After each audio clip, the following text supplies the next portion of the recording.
Então, boa noite a todas. E a gente vai, então, continuar a partir de onde paramos, né? Nós seguimos o ano passado ao longo de toda a imaginação de Rafael, falando da atmosfera da primavera. Então, nosso intuito hoje é retomar o estudo da apostila, mas a gente sempre tem um momento inicial para falar da época que a gente está, né? O que nós estamos percebendo na nossa atmosfera hoje, o que o mundo aí nos conta, e a partir do entorno de cada um, né? O grupo tem tido uma riqueza aí de ter pessoas de várias regiões do Brasil, então dá para deixar bem colorido esse momento inicial nosso de troca. Mas para abrir, a gente vai começar hoje com um poema bem especial, para a gente também entrar na nossa atmosfera de cultura popular, que a gente não aprende só pelo cabeção, né? Mas também pela emoção, pelo coração, que a gente possa se abrir nesse lugar. Quer fazer algum comentário antes, Lu? Só dizer bem-vindo ao outono, né? Estamos aí bem pertinho do dia do equinócio, então estamos aí nessa balança, né? Em que os dias e as noites vão aí com a mesma duração no dia do equinócio, e aí logo agora a noite começa a se tornar mais longa do que o dia. E aí o poema vai anunciar essa chegada. E a gente vai convidar então a Marília Zanutin para ler para nós esse poema e convidar todo mundo a relaxar, respirar, né? Às vezes a gente chega meio corrido aí do dia e ouvir com atenção. Por favor, Má. Sim, boa noite. Eu vou avisar que não é bem um poema, assim. Ele é longo. Então vocês podem ir se conectando também, como tudo que é longo que a gente ouve, às vezes o coração convida uma parte, né? E aí, mas eu vou seguir lendo, mas podem descansar um pouco, porque ele não é tão curto. Foi a Lu que leu no dia do equinócio.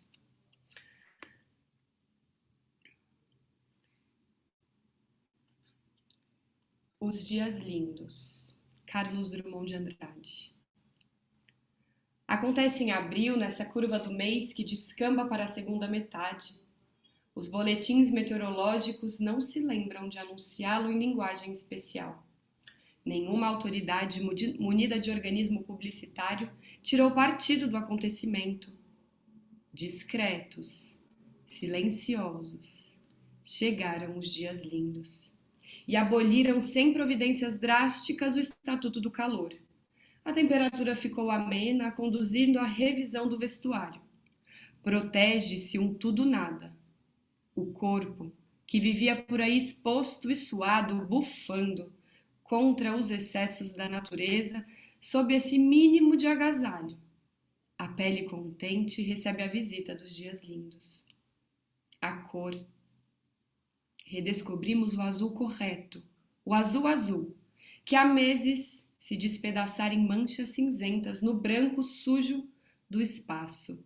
O azul reconstituiu-se na luz filtrada, decantada, que lava também os matizes empobrecidos das coisas naturais e das coisas fabricadas. A cor é mais cor.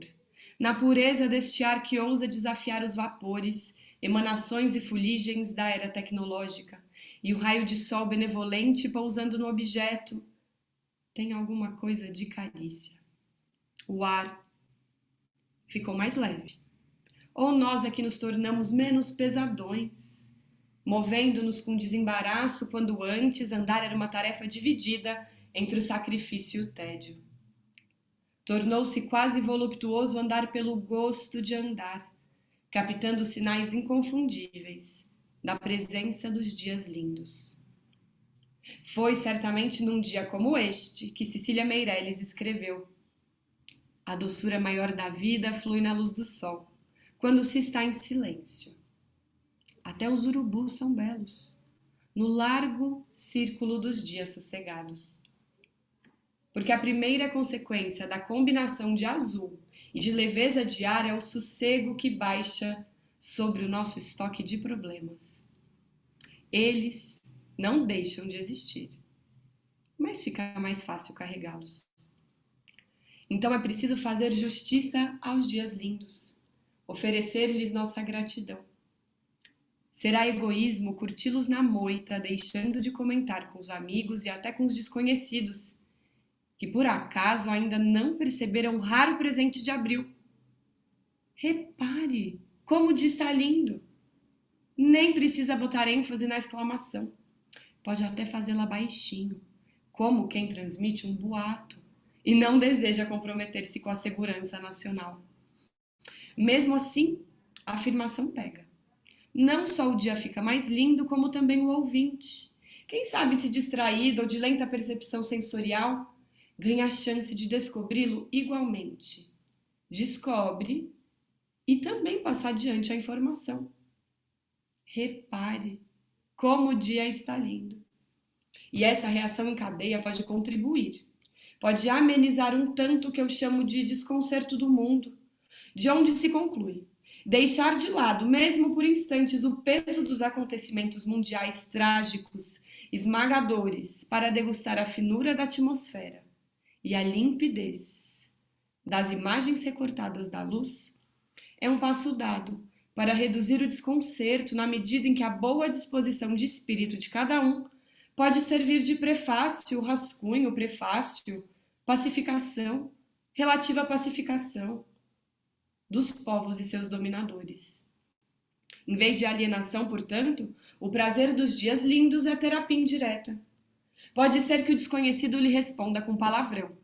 Desses, na moda da sociedade mais fina, não faz mal, não se ofenda. Ele descarregou sobre a sua observação amical o azedume que ameaçava corroê-lo em seu íntimo. Livre desse mal, talvez se habite a olhar também para o céu. Descobrir mesmo certa beleza esvoaçante no urubu. De qualquer modo, ele foi avisado. Já sabe o que estava perdendo. A consciência de que certos dias de abril e maio são mais lindos do que os outros dias em geral e nos integram num conjunto harmonioso em que somos ao mesmo tempo ar, luz, suavidade e gente. Foi publicado no final dos anos 70.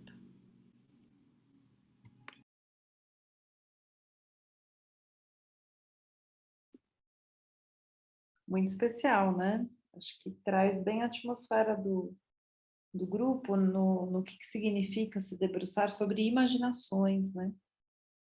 Então, como que a gente vai tocar coisas que não necessariamente a gente pega com a mão, né? A gente pega de outra forma. Lu, comenta um pouquinho.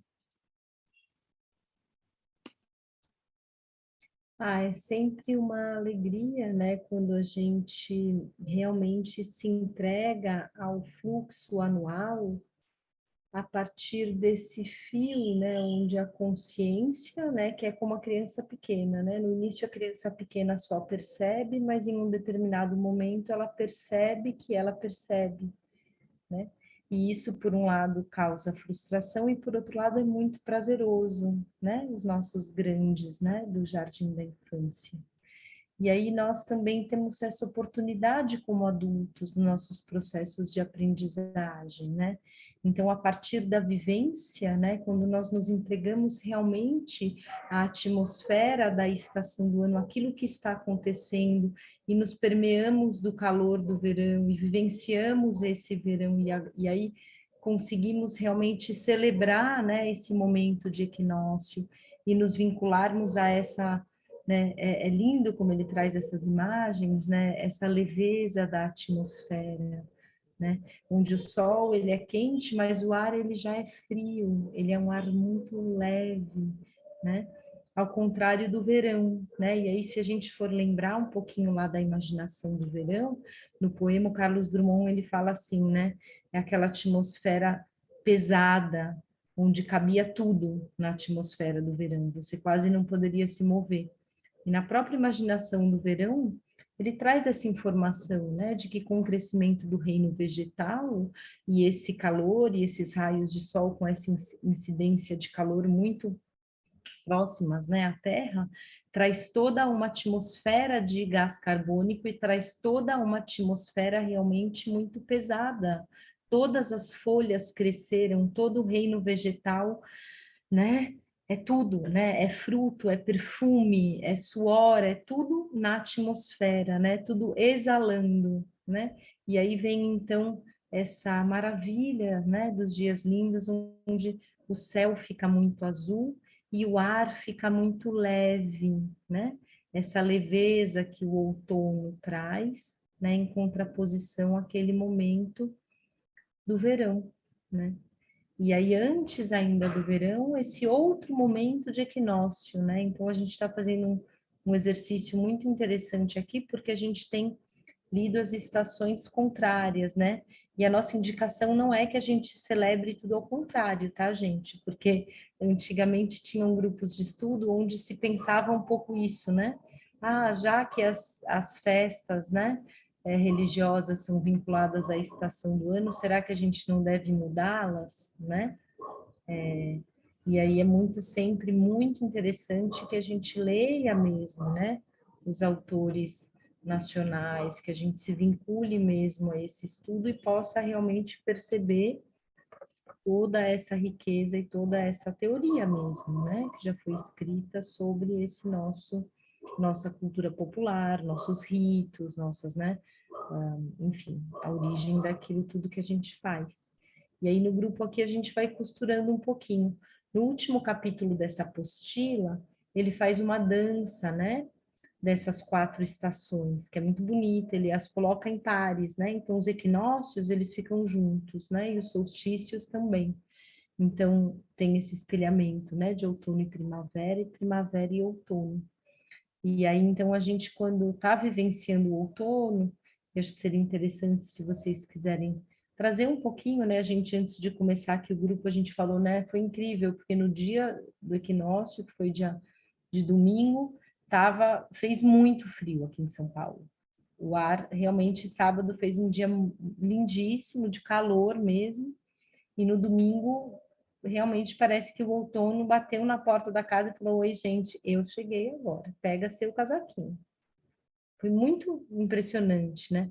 E aí acho que é gostoso a gente, antes de entrar na apostila, talvez dar essa passada, né? Que as pessoas possam dizer o lugar onde estão e contar um pouquinho de como é que tá esse início, né, de vivência, onde esses pratos da balança se equilibram, né? Que é essa vivência do equinócio de outono.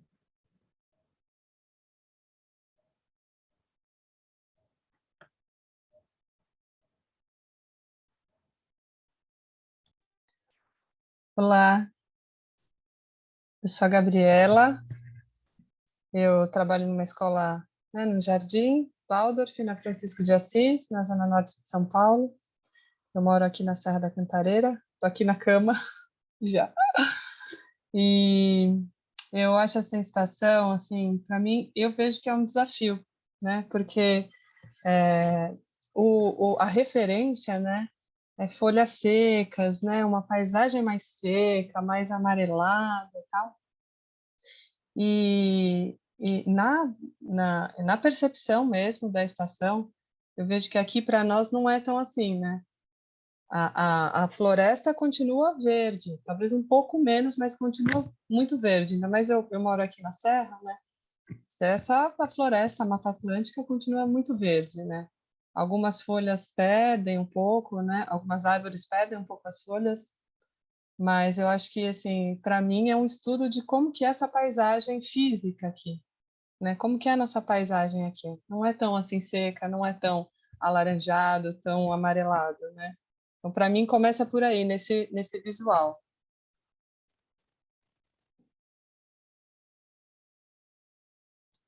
Especialmente agora em março, né, Gabi, só complementando que eu também estou aqui em São Paulo, essa umidade, né? Essa chuva, né? Essa água que cai, muita água do céu, né? E ela vem lavando, né? Esses elementos atmosféricos todos que estavam lá no verão, e a água vem e devolve todo mundo também. Muita coisa se assenta, né? Tem jardineiras mais antigas que elas sempre gostam de regar o jardim antes das crianças chegarem. E isso eteriza, né, o ambiente. Então, essa chuva de março, né, como esse jardineiro celestial que vai derrubando mais água aqui para a gente, né, decantar tudo que estava antes no ar.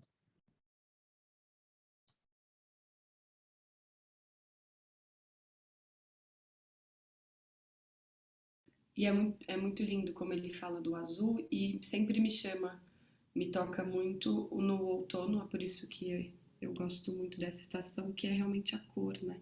A cor, ou na verdade a luz, né? A cor ganha uma outra luz, tudo. Eu fico sempre com uma. E aí não. É bem. Não consigo ainda as palavras, mas parece que tem um véuzinho pra mim, assim, bem fino, quando eu olho pra luz. Ela é outra, né?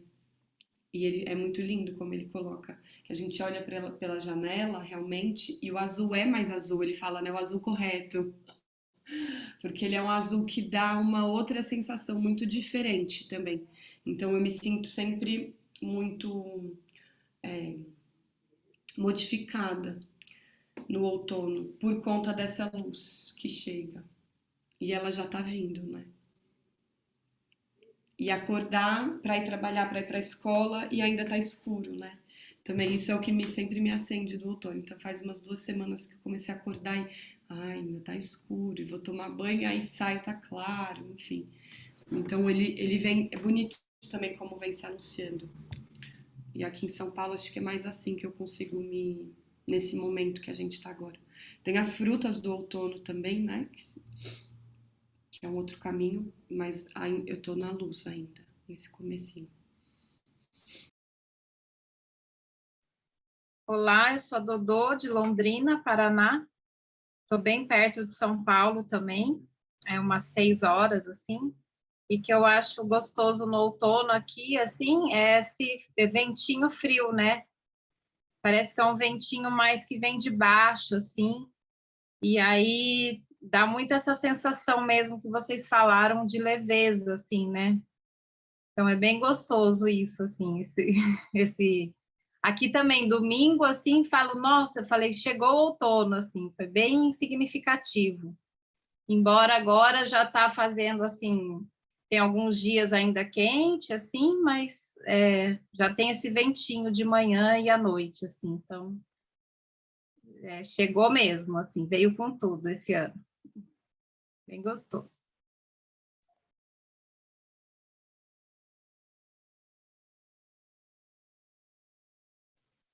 Eu sou a Bárbara, de São Paulo. Meu áudio está indo bem agora? Ok, médio. Se parar, eu digito, não tem problema. Eu também fico muito no céu, principalmente no céu na hora do crepúsculo, que ganham tonalidades, acho que absurdas de lindas agora no outono. Estão ouvindo? Tem uma coisa que eu reparo muito, que é a cor das flores das árvores de São Paulo, que ganham muitos tons também. Pelo que eu reparo, de roxo.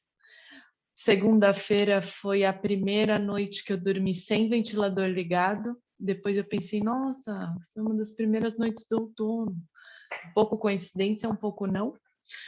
E acho que uma última observação é que acabei de pensar nela enquanto a Dodô estava falando, que toda a não tranquilidade que eu tenho na época do outono, num quesito um pouco energético mesmo, que é uma época para mim sempre bem puxada, particularmente, espiritualmente falando, eu encontro esse conforto na paisagem. Então, fiquei pensando aqui nessa polaridade minha mesmo, que é internamente eu estou sempre desse jeito assim, com a testa franzida no outono, mas a paisagem está sempre muito linda, o céu está muito lindo, as coisas me tocam muito, quase como que um conforto. É isso.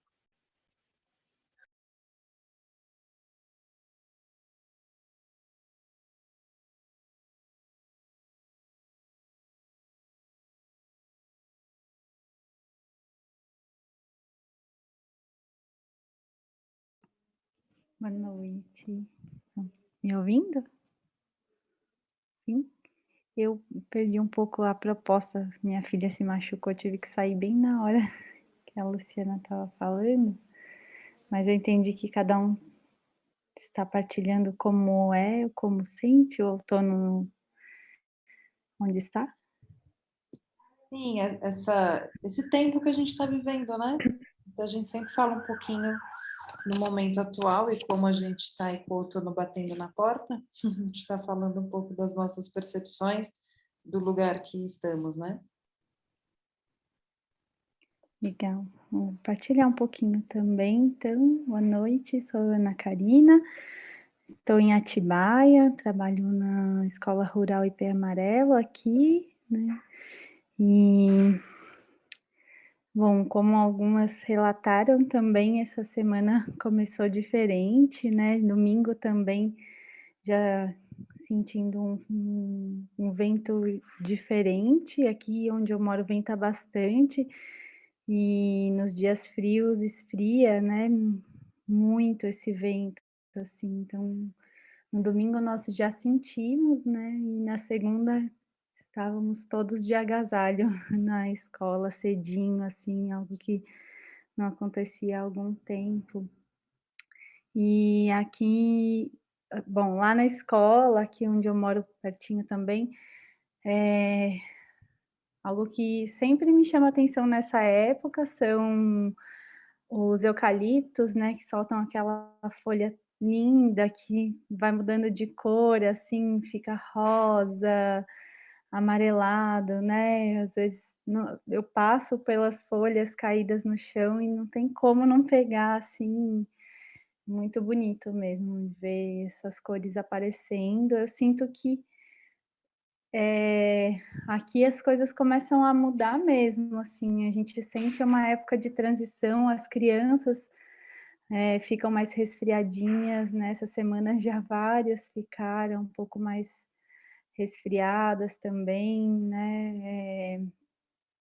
Precisando desse aconchego, de um cuidado diferente, né? Já o ritmo na escola toda, na vida, né, de quem é mãe também, tem criança pequena, já muda também esse ritmo de cuidado, né, com as coisas, com a gente mesma, que acaba chegando para nós também.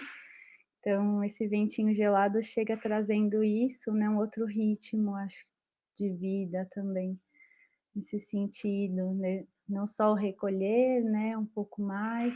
Também gosto de olhar o céu, acho que ele vai ficando mais bonito, né, e tenho essa impressão de que o céu de maio fica, assim, de um azul ainda mais especial, né, com menos nuvens. Tenho sempre essa impressão voltando da escola, a escola é alta, né, eu passo a maior parte do tempo na escola, e vou descendo, assim, sempre observando esse céu e toda vez que chega essa época do ano, assim, tem um céu muito bonito mesmo. Hum, acho que é isso.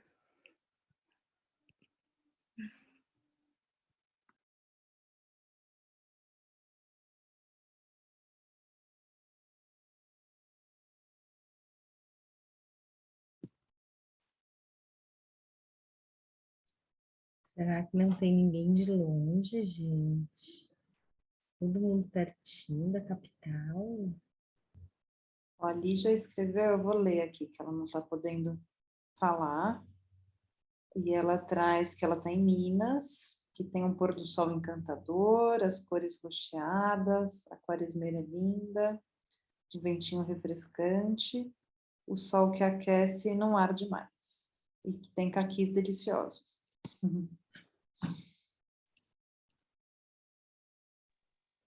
Boa noite. Vou compartilhar então um pouquinho.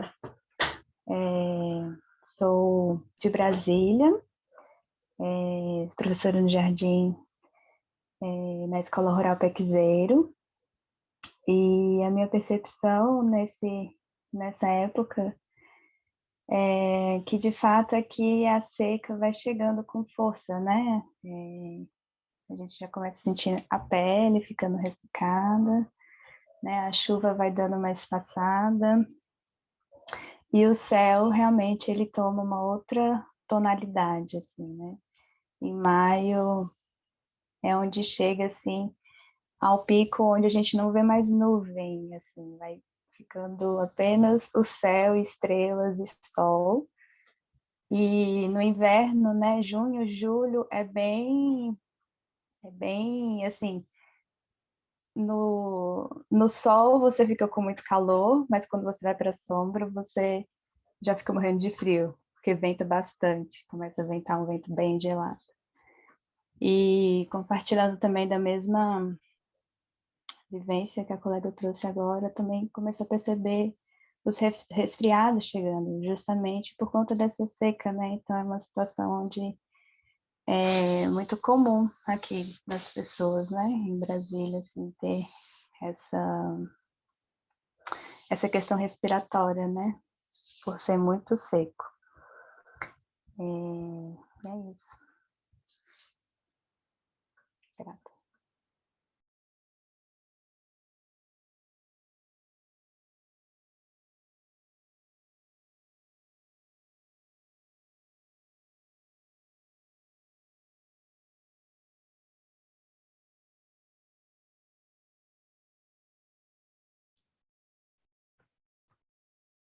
Muito bem.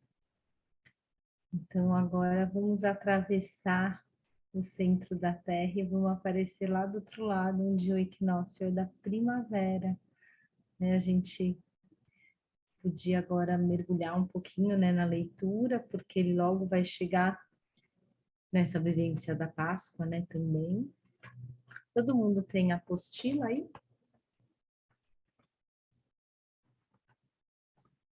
Alguém está sem? Eu não tenho. Quem gostaria de fazer a leitura? A gente está na página 30, né? Eu posso começar lendo, Lu? E aí é isso, né? Então, só lembrando, a apostila ela tem na Sociedade Antroposófica, então a gente também pede, se possível, vir para comprar com eles, que é uma forma da gente ajudar também o movimento, né? Da Antroposófica. Eu vou começar a leitura, depois a gente vai revisando. Mais uns aqui.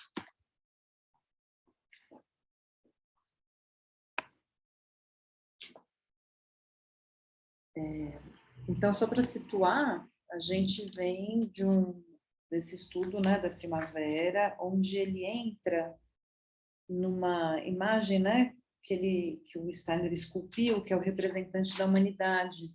O ano passado a gente olhou bastante, né, a gente fez até uma observação aqui conjunta dessa obra que ele esculpiu em madeira, que fica lá no Goetheano, a gente conversou bastante dela. Então, só para contextualizar um pouquinho onde que a gente está aqui. Então, é na página 30. Mas, com isso, estão inscritos na própria vida da Terra os dois extremos do ser humano.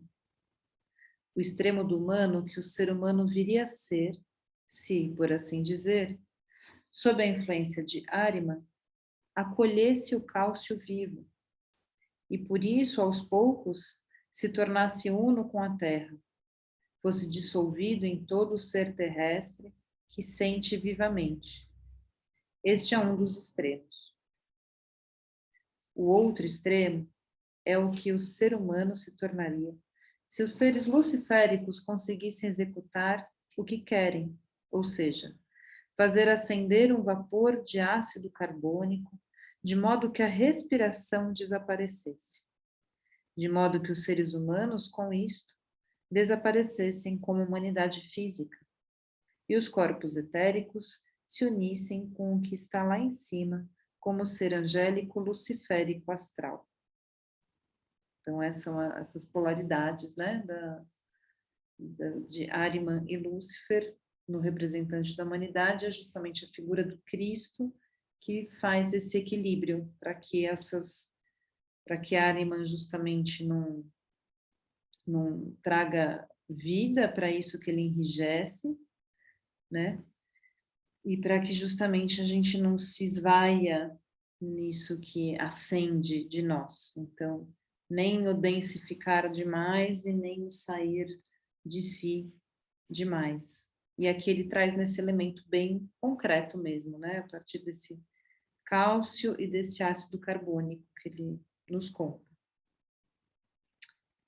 E fique à vontade para fazer pergunta, tá, gente? Para parar, pode abrir o microfone e falar. A ideia é realmente a gente estudar e trocar. Então, às vezes, eu estou lendo aqui, não estou vendo se alguém levanta a mão. Então, por favor, interrompam. O Glau, só para a gente pensar, né, que todas essas qualidades que a gente acabou de trazer outonais, elas são muito semelhantes, né, à atmosfera, a mudança de atmosfera, né, muito semelhante muitas coisas da primavera, né, o próprio canto dos passarinhos, né, um equilíbrio, né, entre o céu e a terra, mas agora a terra ela está inspirando, né? Então tudo isso que a gente está sentindo nesse momento outonal tem a ver com a inspiração da terra. E tudo isso que ele está descrevendo aqui, né? Então esse cálcio que durante o inverno ele era preenchido espiritualmente. E aí no momento da primavera a terra começa a expirar. E aí, quando essa terra começa a expirar e tudo aquilo que antes estava preenchido dentro da terra começa a ascender, né? E ir em direção ao céu, e esses elementos, então, se tornam elementos vivos, né? Um cálcio vivo, ele fala, porém não preenchido espiritualmente.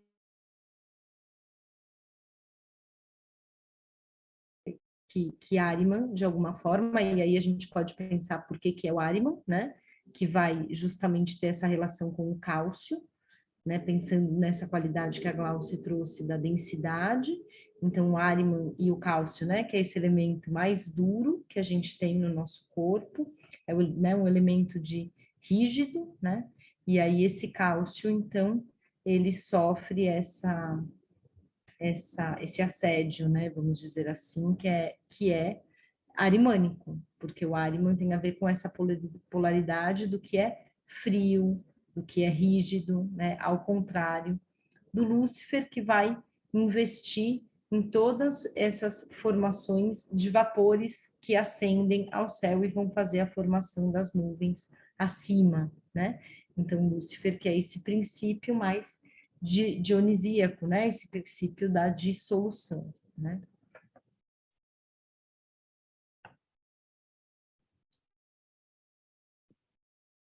Vou seguir. Novamente podemos dizer, são esperanças, são ilusões das entidades luciféricas. Quem dirige o olhar vidente para as amplidões do mundo não vê, como se diz na peça de Shakespeare, ora um camelo, ora qualquer outra coisa nas nuvens que passam. Mas ele vê, quando chega março, nas nuvens que passam, as forças dos anjos luciféricos, que ambicionam dinamicamente, que querem criar um envoltório luciférico para o terrestre, que querem distanciar a espécie humana da Terra. O ser humano paira entre esses dois extremos. Tanto as entidades arimânicas quanto as luciféricas querem extinguir a humanidade como existe no presente. Então, só fazendo um ajuste, ele fala que março, né, mas é justamente, está falando da chegada da primavera. Então, para nós, isso acontece na nossa atmosfera em meados de setembro. Então, a gente vai sempre fazendo esse exercício de entender, né? Então, agora a gente vai olhar para a estação em si. E justamente a gente ter isso essa consciência que quando ele começa a falar da Páscoa aqui na leitura, para a gente entender que ele está falando de uma Páscoa com uma atmosfera primaveril. E que nós, justamente o nosso exercício, qual é? É entender o que é uma Páscoa numa atmosfera outonal. Mas a gente vai seguir aqui o que ele está falando para entender, então, o princípio da primavera. Porém, estas diferentes influências se expressam na vida da Terra. Por sua vez, também é um fato que o que os seres luciféricos esperam todo ano é novamente destruído para a natureza exterior, mas faz efeito sobre o ser humano. E na época da primavera, assim como ele está fortemente exposto, por um lado, às forças arimânicas, também está cada vez mais exposto aos seres luciféricos, e isto permanece através do verão. Que é um pouco como a Luciana trouxe, é um processo de expansão, né?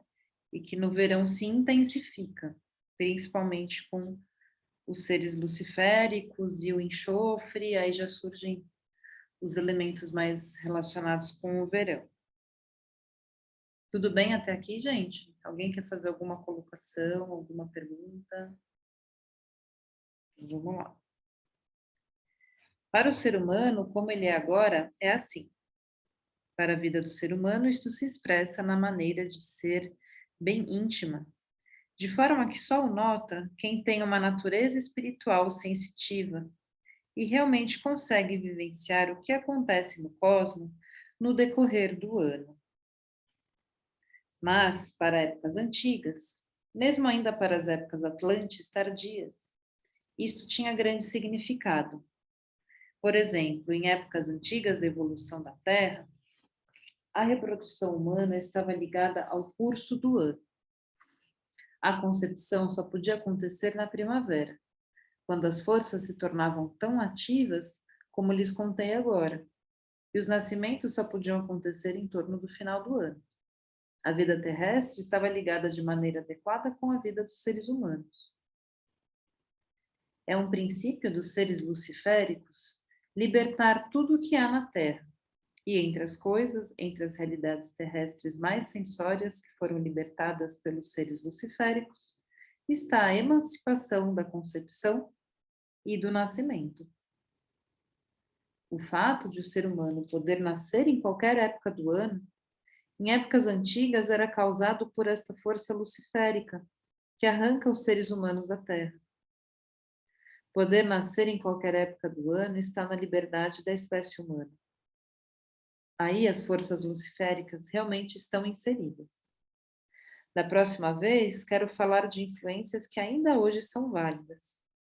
Mas eu queria descrever estas influências que acabei de caracterizar, para que os senhores vejam como, em épocas mais antigas, o que era almejado pelos seres luciféricos realmente se realizou até certo grau. E hoje ainda está presente na possibilidade de o ser humano poder nascer em qualquer época do ano. Pois, do contrário, o ser humano só nasceria na época do inverno. É muito interessante que é isso, né? Ele vai aprofundar nessas forças e ele vai trazer isso, o quanto não são forças que a gente vai repudiar, né? Às vezes a gente tem isso, ai não, Lúcifer, fica uma coisa com o diabo, o demônio, sai daqui. E é exatamente o contrário, são forças que fazem parte da nossa evolução, né? Então, elas estão aqui com a gente, né? Os seres luciféricos e os seres arimânicos. Então, eles trazem, inclusive, impulsos para nós. E justamente o ponto é como a gente harmoniza essas forças. Então, né, a imagem do representante da humanidade, para a gente ter em mente, é ele controlando aqui, né? Então, ele tem os dedos, inclusive, assim, né? É uma coisa de controlar, fazer uma garra, né? Não é um de repúdio, é de um controle, tanto para as forças luciféricas, que ele traz, que vem de cima, e as forças arimânicas que estão embaixo. Então, né, os dedos do representante da humanidade têm esse lugar de um controle dessas forças, porque sim, elas também são impulsionadoras para o desenvolvimento do ser humano. Isso é bem importante da gente entender, né? E não ter um repúdio, não achar que é algo que é nocivo, mas são forças que fazem parte, né, da evolução da Terra como um todo. Tudo bem até aí? Algum comentário? Vocês nem ficaram felizes que Lúcifer libertou a gente, gente? Imagina só nascer no inverno. Meu Deus! Ia ser complicado. Ia ser todo mundo do mesmo signo, né? Eu que estudo astrologia penso assim.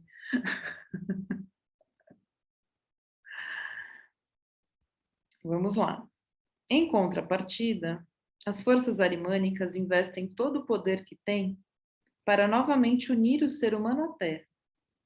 E se os seres luciféricos tiveram esta grande influência durante uma vida anterior da Terra, os seres arimânicos têm a perspectiva de, pelo menos parcialmente, conseguir o que querem, isto é, unir o ser humano à Terra ao querer fundir a mentalidade, a acepção dele com o terrestre. Eles querem torná-lo materialista em todos os sentidos. Querem que ele não seja capaz de nada a não ser o que os alimentos nele digeridos produzem como força pensante, como força de sentimento, e assim por diante. E esta influência das entidades arimânicas se faz valer principalmente em nossa época, e se tornará cada vez mais intensa. Ele escreveu isso lá no começo do século passado, né? Imagina se ele visse hoje como estamos em relação ao materialismo. Se voltarmos para a transição dos tempos, chegaremos ao que os seres luciféricos conseguiram e legaram. Se direcionarmos a perspectiva em direção ao final da Terra, perante a humanidade haverá a ameaça de que as entidades arimânicas, já que não conseguem dissolver o ser humano na Terra, pelo menos o levem a endurecer-se em si, a se tornar filisteu, materialista, de modo que ele não pense e não sinta nada mais além do que as substâncias pensam e sentem automaticamente dentro dele. Para as coisas que descrevi, as entidades luciféricas alcançaram seu efeito, eu diria, libertador da natureza, naquela época em que o próprio ser humano ainda não tinha nenhuma liberdade. A liberdade não surgiu por uma decisão dos seres humanos ou de modo abstrato, como se descreve habitualmente, mas por meio desses fatos naturais, como a distribuição dos nascimentos terem sido liberados na vida humana. A partir desses fatos, a vigência da liberdade conseguiu, de certa maneira, elevar-se. Em épocas mais antigas, já se podia perceber intensamente que o ser humano pode colocar seus descendentes na Terra a qualquer época do ano. E isso também o permeou anímica e espiritualmente com um sentimento de liberdade. Assim são as coisas. Elas dependem muito mais do cosmo do que sonhamos habitualmente. Tudo bem? Lu, quer comentar alguma coisa? Eu sempre procuro uma parte desse estudo imaginar, né? Mas uma outra parte eu fico tentando pesquisar referências que já existem também, né? E essa parte onde ele fala que Lúcifer libertou, né, o ser humano dessa concepção somente primaveril, né? Isso quer dizer exatamente o quê? Né? O que que vocês acham disso?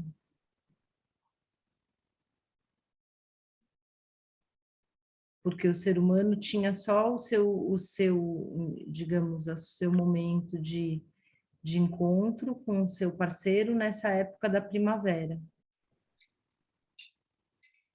Né? E aí as crianças só nasciam no inverno.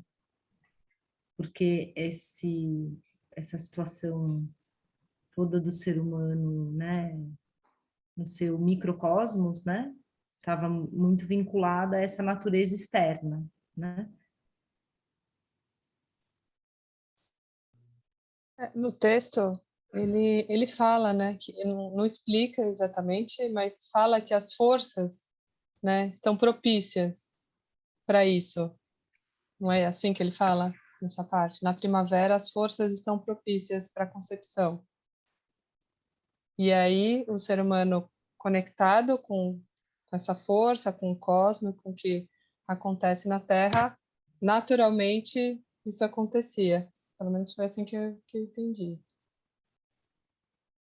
Sim, eu entendo que é um pouco isso, né? O quanto o ser humano, com essa influência luciférica, foi justamente ganhando um domínio, né? Dos outros elementos, ele foi se relacionando com essas forças, né, a gente vê o quanto tem elementos químicos mesmo, muito presentes ao longo do decurso do ano. E justamente o ser humano se apropriar desses elementos, isso foi trazendo essa liberdade para ele, né? Tanto que a gente vê o quanto muitos animais na natureza ainda estão mais presos a isso, né? Não que só seja assim, mas tem uma coisa, né, do acasalamento acontecer mais fortemente na primavera, né? Tem um impulso ainda. Então, nos animais, né, a gente percebe essa influência muito mais forte, né? Então, Então, acho que isso eu consigo entender, isso mesmo que ele fala, né? Que na primavera tem toda essa atmosfera, que é a exalação, então tudo começa a sair, e aí também, né, no ritmo biográfico da humanidade, a humanidade também está mais disposta a esse momento de copulação, de encontro, de entrosamento, sei lá, alguma coisa assim, né? Nesse momento de expansão. Mas, de fato, eu gostaria de ter mais conhecimento para poder compreender qual foi o sacrifício realmente feito pelo Lúcifer, o que foi que aconteceu que daí essa condição mudou. Né? O que aconteceu que mudou essa condição de que então o ser humano passa a ser mais dono do seu nariz e menos vinculado às estações do ano para ser a sua reprodução da sua espécie?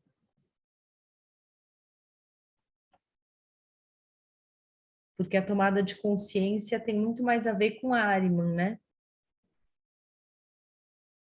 Porque a gente poderia pensar, né? À medida que nós vamos nos tornando mais conscientes, é natural que nós nos tornemos menos instintivos, né? E não estou falando intuitivos, tá?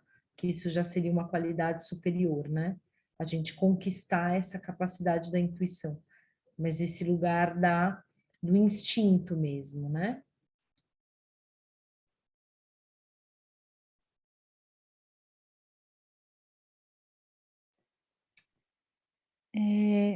Estou aqui pensando também e me veio uma reflexão assim, se nesse momento da primavera, né, o momento das flores, né, dessa parte mais aérea, mais astral da planta, era de fato o momento em que aconteciam as relações, e depois eu sim, ouvindo assim, eu não consegui ouvir toda a leitura, mas fiquei pensando na relação com o prazer, né, que a gente foi estabelecendo depois, e com o próprio, a relação com o próprio corpo astral, né, de ficarmos submetidos a ele muitas vezes, na maior parte do tempo.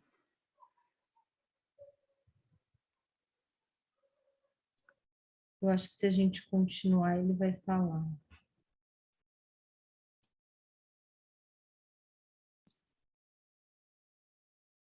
vamos lá. Mas agora que o ser humano foi elevado à liberdade, ele deve justamente, sob a influência de sua liberdade, afastar do mundo essa ameaça de que Ahriman o acorrente às condições terrestres. Essa ameaça se encontra perante ele como uma perspectiva do futuro. E aí vemos como aconteceu algo objetivo na evolução da Terra, o mistério do Gólgota. O mistério do Gólgota não aconteceu apenas como acontecimento único. É bem verdade que tinha de se colocar como acontecimento único nas ocorrências da Terra. Mas este acontecimento, este mistério do Gólgota, de certa maneira, renova-se a cada ano para o ser humano. Quem desenvolve um sentimento relativo a como, lá em cima, o luciférico quer sufocar a humanidade física no vapor do ácido carbônico, como lá embaixo o arimânico quer vivificar toda a terra na chuva astral em suas massas calcárias, para que o ser humano primeiro se esclerotize e se dissolva nela, para quem compreender isso, entre o luciférico e o arimânico, ergue-se a figura do Cristo. A figura do Cristo que se liberta da matéria, que tem Ariman a seus pés, desenvolvendo-se a partir do arimânico, não levando em conta o arimânico, superando, como foi apresentado aqui, pictórica e esculturalmente. E ele vê este Cristo como, por outro lado, ele supera o que só quer afastar da terra a parte superior do ser humano. Surge a cabeça daquela figura que vence Ariman. Surge a cabeça do Cristo como uma fisionomia, com um olhar, com um gesto da face em que este olhar, este gesto da face, é arrancado das forças evanescentes de Lúcifer. Aqui ele fala bem de como a escultura foi feita, né? Os detalhes da escultura. E é super interessante mesmo os detalhes que tem na testa do Lúcifer e na testa do Cristo. O poder luciférico trazido para dentro do terrestre, colocado no terrestre, esta é a figura do Cristo como aparece a cada ano na primavera, como nós devemos imaginá-lo. Em pé, sobre o terrestre que deve ser transformado em arimânico, vencendo a morte, ressurgindo do túmulo, erguendo-se como ressurrecto para a transfiguração. A transfiguração que vem pelo fato de o luciférico ser conduzido para a beleza terrena da face de Cristo. E assim aparece perante os olhos, entre o arimânico e o luciférico, o Cristo, em sua configuração ressurrecta, como a aparição pascual que assim se coloca perante o ser humano. O Cristo ressurrecto, pairando acima dele os poderes luciféricos e abaixo, fundamentando os poderes arimânicos.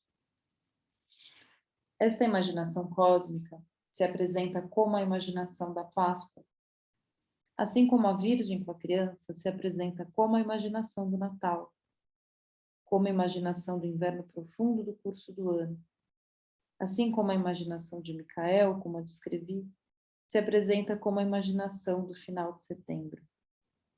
Com isso, os senhores veem simultaneamente como foi legítimo formar a imagem do Cristo, como ela foi formada por nós aqui, pois isto nasceu do devir cósmico no curso do ano. Isto não há nada de arbitrário. Cada olhar, cada configuração da face, cada dobra na veste deve ser pensada de modo que a imagem de Cristo se coloque entre a imagem de Lúcifer e a imagem de Ariman, como aquilo que deve agir no ser humano na evolução da Terra, de modo que justamente na época que ele mais pode sucumbir aos poderes luciféricos e arimânicos, na época da Páscoa, na primavera, ele seja arrancado desses poderes arimânicos e luciféricos. E aqui acho que vai bem no intuito do nosso grupo, que é fazer a versão Brasil, né? Que aqui ele vai descrevendo assim tudo como se só existisse o hemisfério norte, como se simplesmente fosse assim.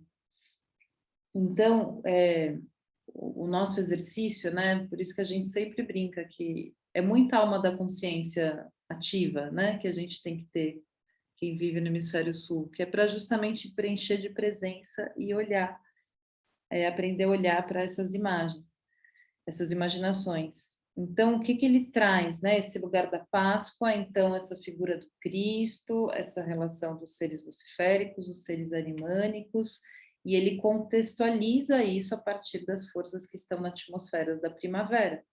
A gente fala, bom, mas nós estamos aqui no outono, é outra atmosfera. Porém, elas sempre conversam. Isso a gente sempre fala e vai a cada encontro repetir o quanto, então, o regente, né, da imagem da primavera conversa com o regente do outono e como eles se complementam. Então, até brinquei com a Lu, mas eu acho que eu vou mostrar, Lu, que eu estou sempre com esse desenho aqui, que ele é bem interessante. Vocês estão conseguindo ver? A essência é mais ou menos assim. Deixa eu ver se melhor se eu baixar assim. Melhorou? Não muito?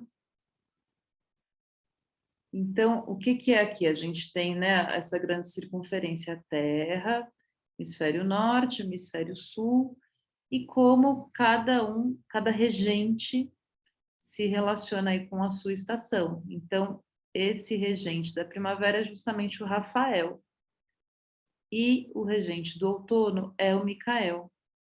Então, algo, né, que paira na atmosfera quando a gente está sob a influência dessa estação, toca o outro hemisfério ali de dentro para fora. Então, por isso essas lemniscatas que se encontram e se complementam. E se a gente pensar assim rapidamente no que é a imaginação do outono, e a gente olhar para o Micael e para as forças que agem, em linhas gerais, a gente poderia dizer que também existe um impulso crístico que controla forças, principalmente luciféricas, né? Então, esse também é o princípio da imaginação de outono, da imaginação de Micael, que é justamente representado, então, pelo ser de Micael, dominando o dragão, que são essas forças luciféricas. Então, para a gente ver como conversam, né? Como são complementares. Então, justamente os equinócios, eles são complementares, assim como os solstícios são complementares. Então, o nosso exercício também tem essa relação, né? Assim, o nosso outono também traz isso, como que essa força crística, só que no outono representada por Micael, domina esse dragão, né? Essa força luciférica. Então, só para a gente ver como também conversa muito a atmosfera pascual, que é esse domínio dessas forças, como também conversa com o que a gente vivencia aqui no hemisfério sul. Quer E complementar, aí, Lu? Glau, eu acho que vale a gente falar um pouquinho, né?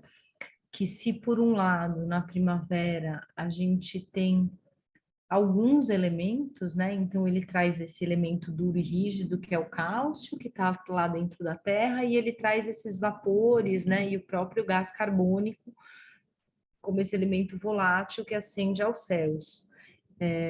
E o ser humano está entre esses dois polos, né? Entre essas duas forças, né? Ora vão enrijecer e materializar o extremo, ora vão se dissolver. Esse é o ser humano na Páscoa, né? Pisando na terra de maneira suave, como diz a nossa música, né? Pé quente, cabeça fria. Cabeça mergulhada no cosmos precisa ser fria, né? Onde há a atuação de todos esses elementos luciféricos, né? E o pé que pisa a terra precisa ser quente, um pé quentinho permeado de eu, permeado de calor, né? Porque ali vem a dureza do dia a dia, da sustentação, do materialismo e de tudo mais, né? Então, esse é o ser humano nesse momento primaveril e que se nós formos dar uma descolonizada, né, e partir para uma observação cultural a partir, por exemplo, das festas, né, a gente tem essa vivência do Cosme Damião, né, na nossa primavera, né, no nosso momento primaveril, né, e no nosso momento outonal, né, a gente tem esse início, né, das festas de terreiro, que começam geralmente com as águas de Oxalá, que é o começo e também é o fim, né, então abre o ciclo anual com as águas, mas a primeira festa que se tem dentro do terreiro é para Ogum, né? E Ogum, que é esse orixá que é o próprio ferro, né? E aí esse momento outonal, que é o momento onde o elemento é o ferro. E Ogum, que é realmente o primeiro orixá civilizador, né? Então, quando o Ogum ele faz e forja as ferramentas, né? Ele tem a possibilidade de, junto com o seu povo, se tornar fixo, né, em um lugar e formar realmente um reino, né, o reino de Ogum, né. E aí esse é o primeiro princípio civilizatório, então, quando você tem a possibilidade de trabalhar, porque você tem a tecnologia da agricultura, da metalurgia, né? E é o começo do ciclo anual, né? A gente, como brasileiro, a gente sente muito isso, né? Ah, agora que passou o carnaval, o ano vai começar. Nossa, agora vai começar o ano. A Bárbara, quando falou que fica com a cabeça, assim, com a testa um pouco mais enrugada, com certeza vem um pouco desse lugar, né? Onde eu saio daquele lugar um pouco mais despretensioso do verão e eu caio segurando o ritmo anual com as mãos. E aí sempre é muito bonito quando a gente olha para esse ritmo anual como essa possibilidade de nos conectarmos a nosso próprio autodesenvolvimento, né? Então, receber essa visita do outono, né, nesse momento, me remete a outros outonos, né? Nossa, aquela época que tal pessoa veio me visitar, aquela época que tal meu filho nasceu, ou aquela época que, né, a minha avó faleceu. Então, a gente tem marcos, né, biográficos que se misturam com a natureza e a paisagem exterior da estação. E quando nós recebemos essa visita desse guardião das estações, né? Então, quando o outono chega à nossa porta, é uma oportunidade de olhar quantas oitavas acima de outono eu estou dentro da minha própria biografia. E a minha comunidade? Como ela está nessa chegada de outono, nesse início, né? A gente fala um pouco nas escolas, instituição, tudo se intensifica, né? O momento que começa o ritmo mesmo. E né? Às vezes a gente assume um monte de compromisso no verão, quando chega no outono já fala, gente, como que eu vou chegar até agosto? Que loucura é essa, né? Dá um frio na barriga danado, né? Então, só queria trazer um pouquinho desse recheio, né? Porque ele está falando bastante desse caminho do Cristo, né? Entre essas duas polaridades e que tem tudo a ver com a própria estação, né? Ou seja, esse momento primaveril onde tem essa exalação e tem aquela força mais materializante, né? Que isso indo em direção ao verão e aí pensando no verão como a plenitude máxima de todos os elementos exalados na atmosfera, né? Pronto. Falei. Muito bom. Alguém quer comentar alguma coisa? Tá tudo bem?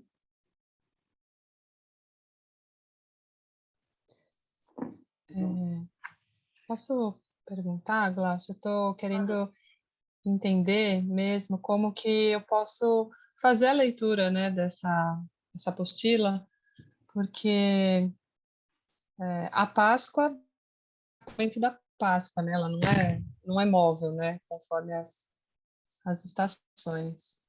Eu acho que eu travei aqui.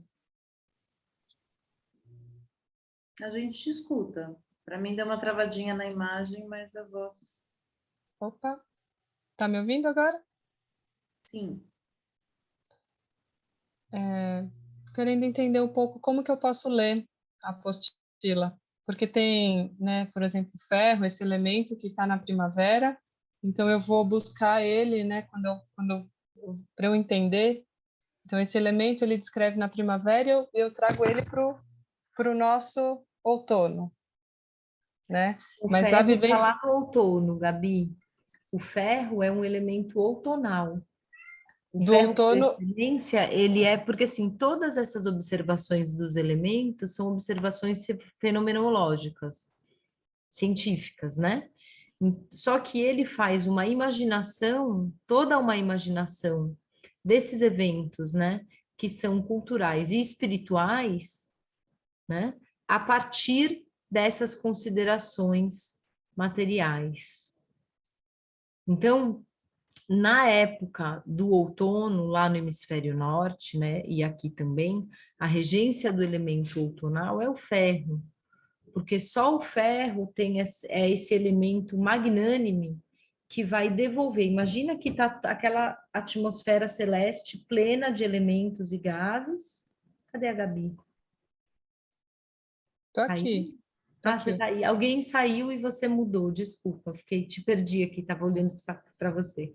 Então, é o ferro que vai passar nessa atmosfera, então tem a chuva de meteoros cósmicos, né, que é esse ferro sidélio, e que acontece no outono, né, e o Flávio Milanese, ele falou, né, a chuva de ferro, ela também acontece na primavera, só que de uma maneira muito mais sutil. Então, por excelência, o ferro, ele é um elemento que está chegando na atmosfera, né, vindo do céu, né, nessa regência celeste, de fora para dentro, nessa época outonal. E aí ele é relacionado a esse arcanjo Micael.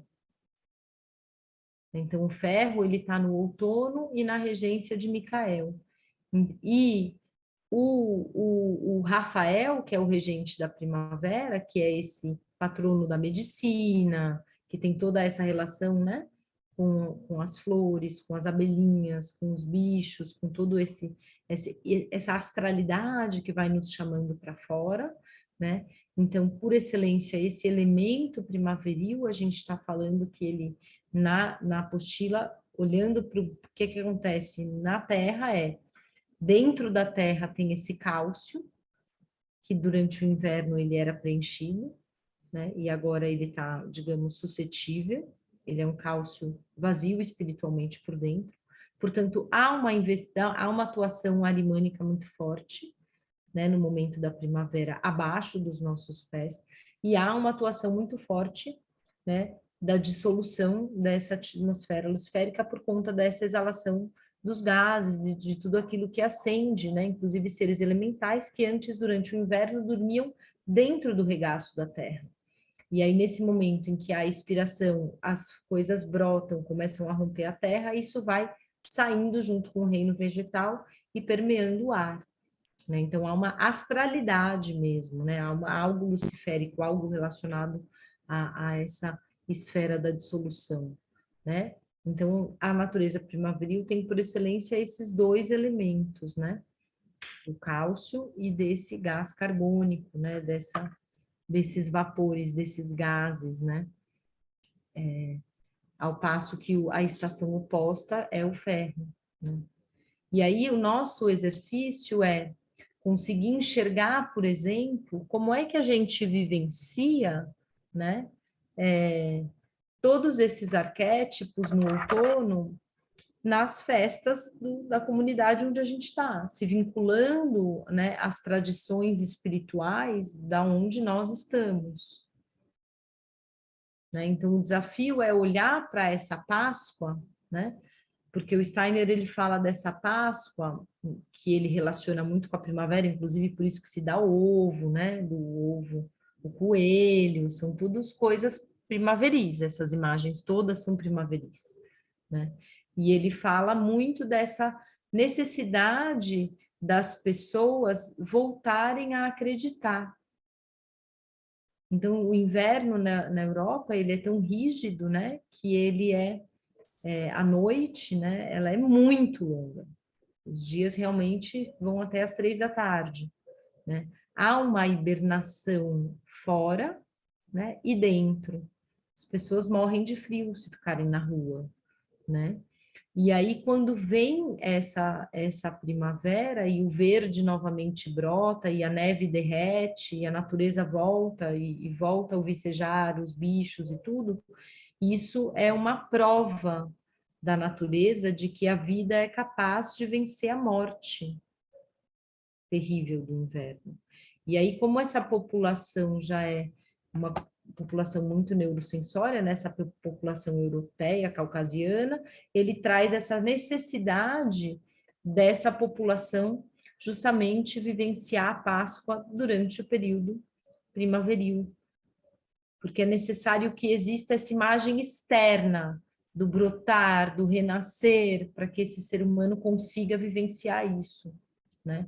Quando ele faz uma explanação espiritual sobre a natureza das festas cristãs, e ele fala profundamente sobre a Páscoa, ele fala que a natureza da Páscoa, né, é uma natureza outonal, né, onde você precisa algo morrer.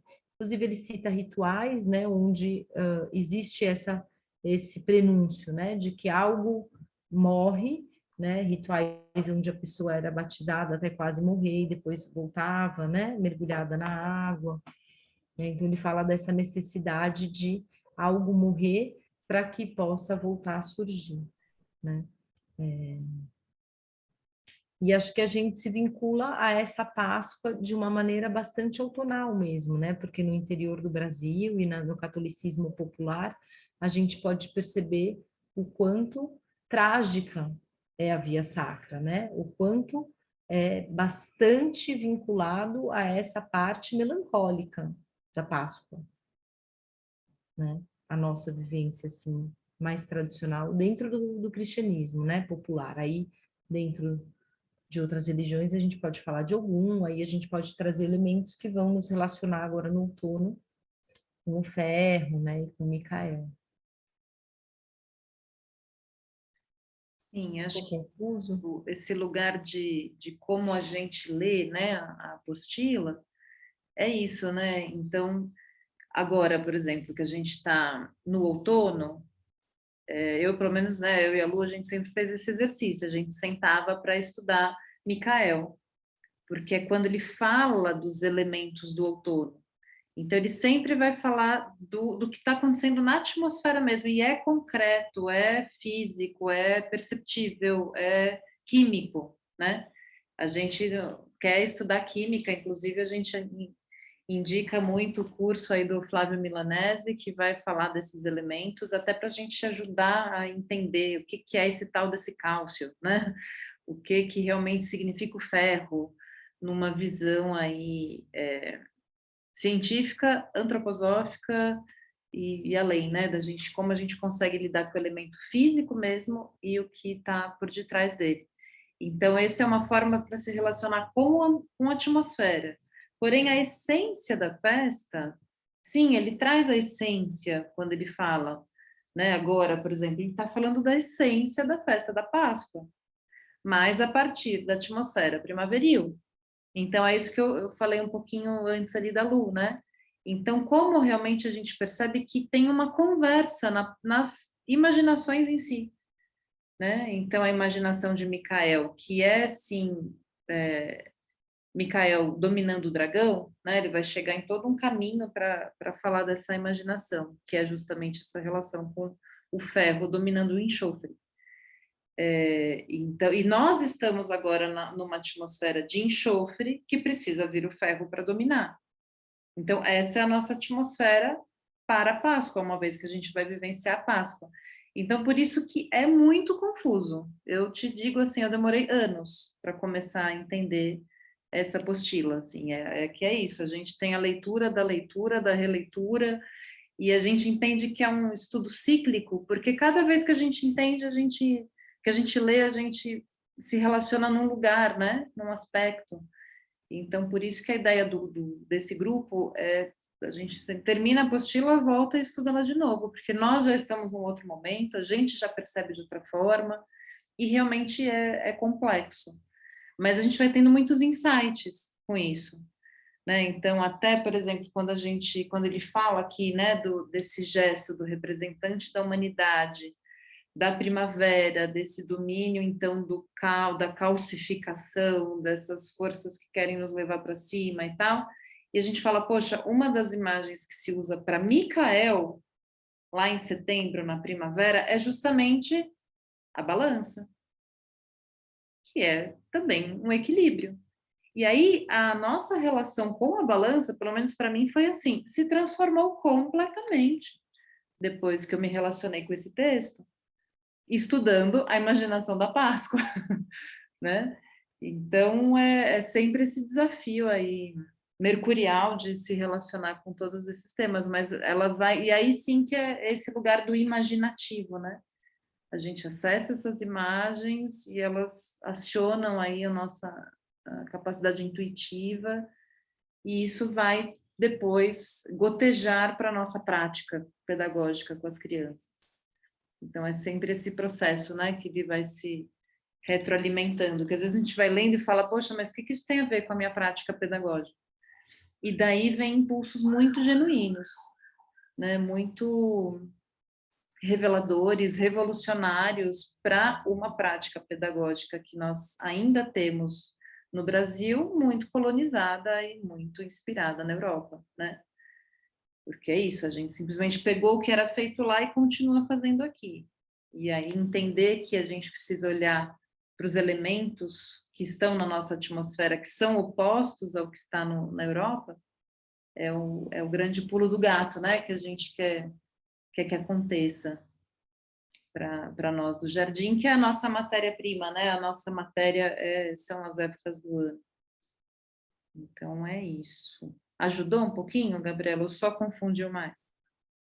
Não, ajudou sim, grata. Estou sentindo assim, iniciando o caminho ainda de estudo, mas vou reler com um novo olhar. Grata, gente. Sim, sim. A ideia é essa, da gente relendo. Quem consegue ler antes fica mais rico ainda, porque aí a gente vai trocando, né? Aqui no grupo. Então, essa é a nossa proposta mesmo. Será que eu leio mais um pouquinho antes da gente encerrar? Tem uns minutinhos finais? O que você acha, Lu? Vai mais um parágrafo? Lê mais um parágrafo, sim. Então, vamos lá. Novamente, vemos, justamente nesta imagem do Cristo, o seguinte: nada pode ser feito arbitrariamente, do modo como hoje se gosta de fazer artisticamente. Justamente se o ser humano quer desenvolver sua plena liberdade no artístico, ele não se acorrenta, escravizado arimanicamente, ao material e ao modelo. Ele se eleva livremente a alturas espirituais e cria livremente a partir das alturas espirituais o que há para ser criado livremente, pois em alturas espirituais a liberdade pode regir. Então teremos que, a partir de uma configuração enevoada, violeta azulada, o ser humano criará o que é uma espécie de configuração de meio corpo do luciférico. Ele criará como configurações nubladas, surgindo avermelhado o que é a configuração das asas, da laringe e das orelhas, para que esta configuração, asas, laringe e orelhas, possa aparecer, ao mesmo tempo, em sua plena realidade, como reprodução pictórica daquilo que estes seres são astralmente lá fora, e do que ameaçam se tornar etericamente. Ele se remete a uma das lousas que ele fez em relação a essa imagem que ele escreveu. Pois imaginem vivamente essas asas de Lúcifer atuantes no astral, ansiando ao etérico. Então concluirão que essas asas, por serem tateantes, ao tatearem nas amplidões universais, sentem todos os mistérios da energia do universo. No luciférico há um pairar, um movimentar-se em ondas, de modo que essas asas, em suas formações ondeantes, tateiam tudo o que existe de efeitos ondeantes espirituais misteriosos do universo. E o que é tateado por essas ondas vai até o interior do ser luciférico, através da formação das orelhas, e continua. O ser luciférico aprende, através das formações das orelhas, o que ele tateia pelas asas, e através da laringe ligada a elas, isso se torna a palavra criadora, que vive e age nas formas do vivo. Assim, se os senhores contemplarem um tal ser luciférico com suas formações de asas, laringe e orelhas amarelo-avermelhadas, verão nele aquilo que age no universo, como que tateando os mistérios do universo por meio das asas, vivenciando esses mistérios do universo pelas orelhas e continuando a agir para dentro, pronunciando na palavra fecundante esses mistérios do universo, por meio dessa laringe ligada às asas e às orelhas, como um todo orgânico. Aí agora ele entra num parágrafo mais longo que ele vai chegar, então, no Rafael.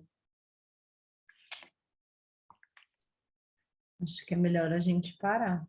Parar, né? E aí a gente retoma daqui, que aí acho que já fica uma retrospectiva aí de Lúcifer e Ahriman, que ele paz. E aí a gente já se encaminha para o final dessa Até imaginação. retomar esse parágrafo, né, na semana que vem. Eu fiquei na metade dele. Sim. É super, né? Ele vai descrevendo, agora ele entra numas minúcias, né? Desse ser. Coisas do Steiner, né, gente? Mas sim, a gente retoma para pegar uma força aí para ir até o final. No nosso próximo encontro. Até marcar aqui. Tem tantas marcações, eu preciso pôr o ano para eu saber quando que é. Qual marcação que vale.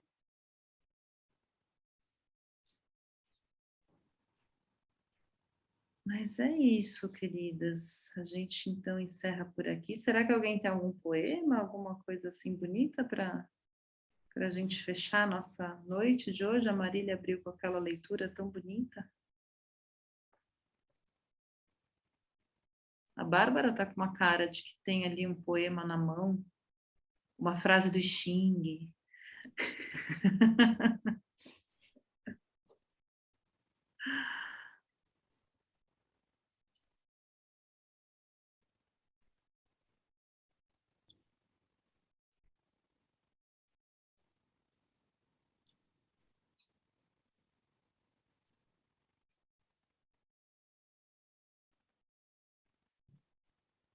Hoje eu falei... Dá para me ouvir? Dá, assim. O fone agora. Hoje eu falei para os meus alunos uma frase do Xing, que é uma frase que a gente já se apropriou dela em vários contextos, que é em tempos extraordinários pedem medidas extraordinárias, né? Atitudes extraordinárias. E essa palavra, está falhando talvez, extraordinário, como algo para além do ordinário, né? Fora do costume mesmo, fora do esperado, não está esperado isso. E a única maneira de se imprimir no mundo com vontade, né? No mundo extraordinário, é sendo extraordinário também, não sendo muito ordinário. Eu lembrei disso agora porque eu voltei da aula com isso. E tá vendo? Ó, essa foi a aula que a Bárbara deu para os jovens no ensino médio e conversa com a gente aqui também. Muito bom, queridas. Então, uma boa noite para vocês e até o nosso próximo encontro no mês que vem. Boa noite, queridos. Até logo.